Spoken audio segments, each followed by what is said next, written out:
exercise regularly, then these two things are going to be really useful. This is a spiky ball, really cheap and quite available everywhere, and here's a foam roller. So we're going to start with the foam roller. These foam rollers, the spiky balls, are a great way of giving yourself a massage, giving your muscles a massage, and helping to ease out tension. So a really good thing to do pretty much every day, but even on things like recovery days. So starting with the foam roller, I'm going to put that one to the spiky ball to the side. The foam roller, place it on your mat, and if you want to, let's start with hamstrings, because that can be quite a good one for people. So support yourself on your hands and then roll. Okay, so roll 4 or 5 times, and this might be quite painful.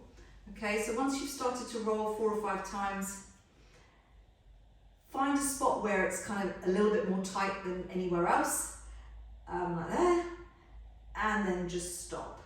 And it will be sore, it will be painful, but just allow that foam roller to kind of sink into your muscle, really. And then once that's done, go again, over and over on that. Okay, so you would do that a few times, and that should help to release that muscle there and the hamstring. We're going to go on the side, an IT band. An IT band it's notoriously really difficult for a lot of people, particularly if you're a runner.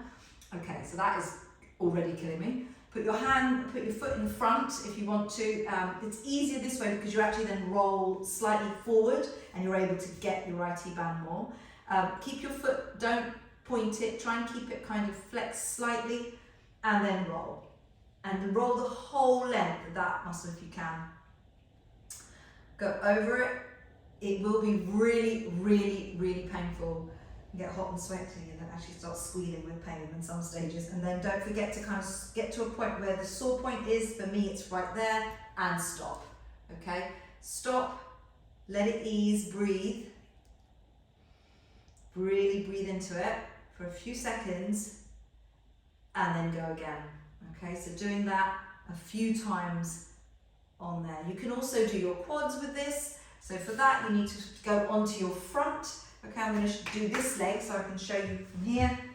So lying on your front, this does require a little bit of being able to move backwards and forwards, but on the front here on your quad. So if you're here on your front, so you can either use your knee here for support, otherwise if you can, you want to try and get off that knee, which I'll show you. So if you're going to balance on the other knee, really roll forward, roll back all the way.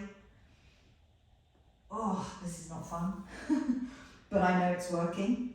Okay, and when you get to the point where it's sore or it's tight, really tight, stop and just hold it.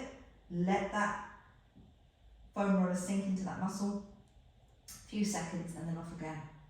Okay, like so. Oh, that felt really nice.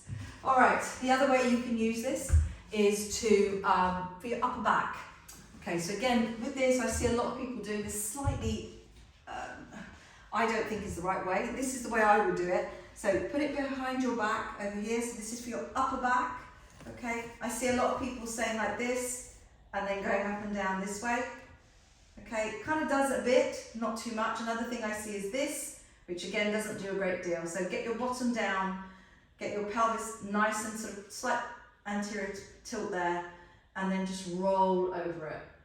And now roll, keeping your bottom down. You'll find this so much more effective. It really, really gets into those muscles because your back is a lot more open as well.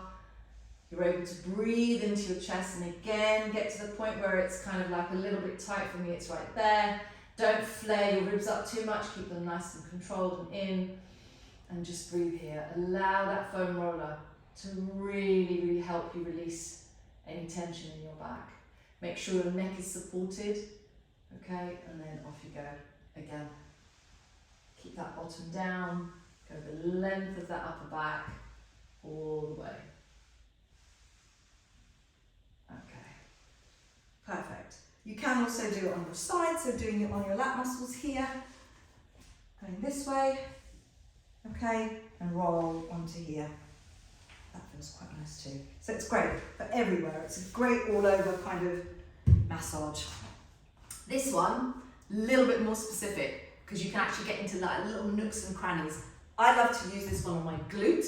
So if you've been working those glutes, it's just absolutely brilliant. So I'm going to go sideways on to show you. So place it under here, kind of roll it about a little bit. Have a little roll. Get into those nooks and crannies, and it really is lovely. That spiky ball really does kind of do its thing. And then when you find a spot that you think, oh, okay, there we go. Okay, for me, it's right there. Sit and relax. If you want to, and if you can, and you've got the flexibility of the mobility, you can just let that hip open out and let that ball go in and breathe. Okay, so it's right in here, really working, and that works great. Finally, this sort of thing is also great for going into your upper back. So getting again in between that scapula or into your trapezius.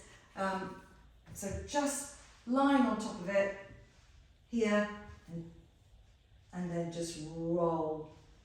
And once you hit the spot, lie there and just let it open out. And breathe. So it can go into everything, it can go into your trapezius as well. They're fantastic. They're not that expensive, and they really are a good way of releasing your muscles if you exercise regularly.